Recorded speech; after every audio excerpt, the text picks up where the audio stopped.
Resumen capítulo 76 del libro El Libertador. Cómo Judas perdió su vida. La historia de Judas presenta el triste fin de una vida que podría haber sido honrada por Dios. Si Judas hubiese muerto antes de su último viaje a Jerusalén, habría sido considerado como un hombre digno de lugar entre los 12 y su ausencia hubiese sido grandemente notada.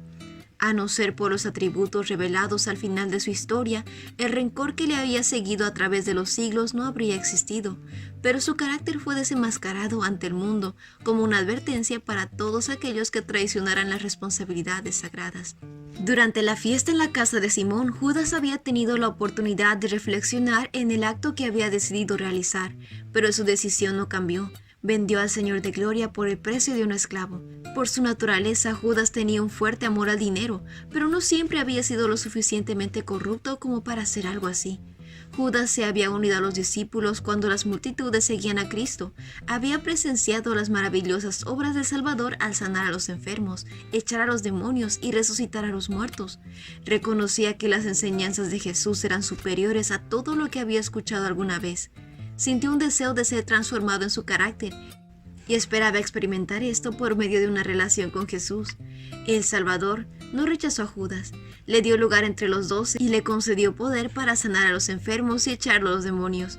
Pero Judas no se entregó por completo a Cristo, no rindió su ambición mundanal o su amor al dinero, no le permitió a Dios moldear su vida, sino que cultivó una visión de crítica y de acusación. Judas tenía gran influencia sobre los discípulos, tenía una alta opinión de sus propias cualidades y consideraba al resto de los discípulos muy inferiores a él. Cristo lo ubicó donde él tendría la oportunidad de ver y corregir sus debilidades de carácter, pero Judas consistió su deseo por el dinero. Las pequeñas sumas que llegaban a sus manos eran una continua tentación.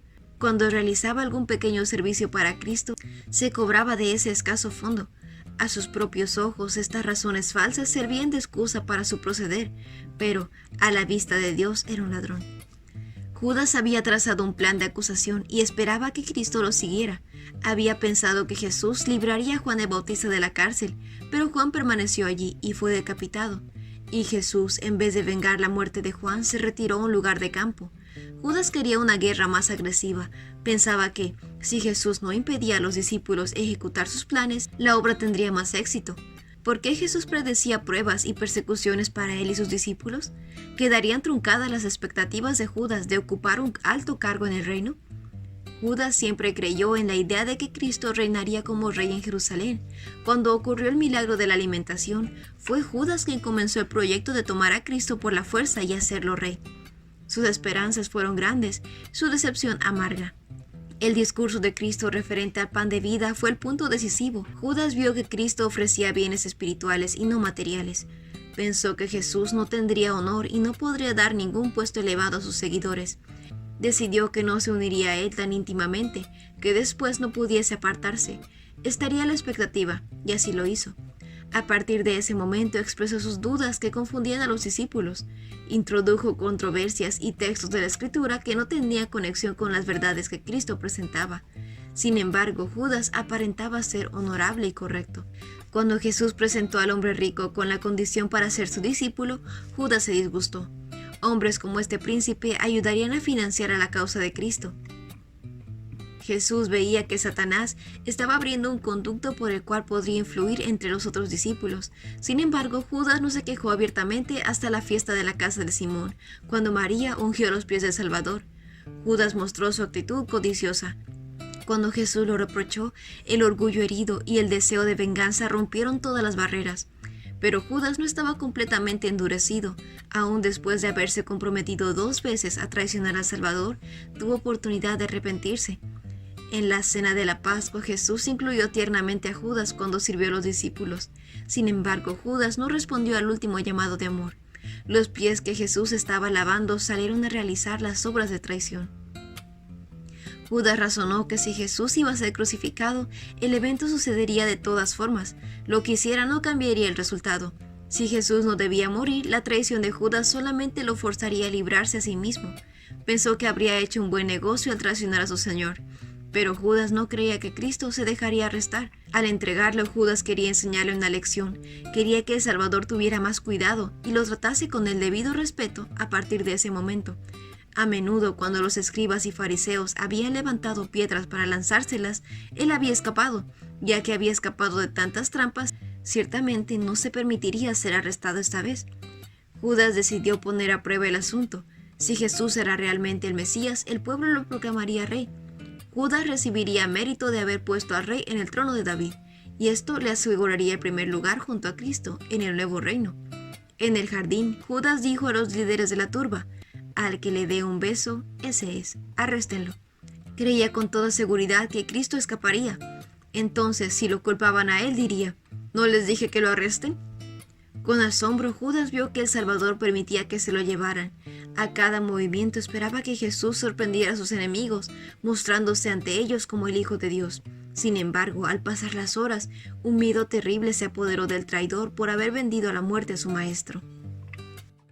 Cuando el juicio se acercaba a su final, Judas no pudo soportar más de la tortura de su conciencia culpable. De repente, una voz ronca cruzó la sala: «Es inocente, perdónalo, oh Caifás». Se vio entonces a Judas abrirse paso a través de la muchedumbre asombrada. Su rostro estaba pálido y en su frente había gruesas gotas de sudor. Corriendo hacia el asiento del juez, arrojó delante del sumo sacerdote las piezas de plata que habían sido el precio de la traición de su señor. Agarrando la mano de Caifás, le rogó que liberara a Jesús. Airado, Caifás se soltó de él, pero no sabía qué decir. El engaño de los sacerdotes quedó al descubierto. Había sobornado a un discípulo para traicionar a su maestro. «He pecado porque traicioné a un hombre inocente». Pero el sumo sacerdote, recobrando su compostura, les contestó: «¿Qué nos importa? Ese es tu problema».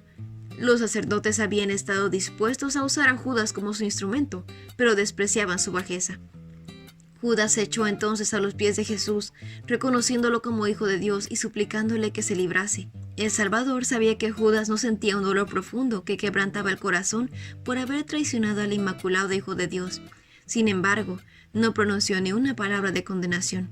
Miró a Judas con compasión y dijo: «Esta es precisamente la razón por la que vine». Con asombro, todos vieron la paciencia de Cristo hacia su traidor.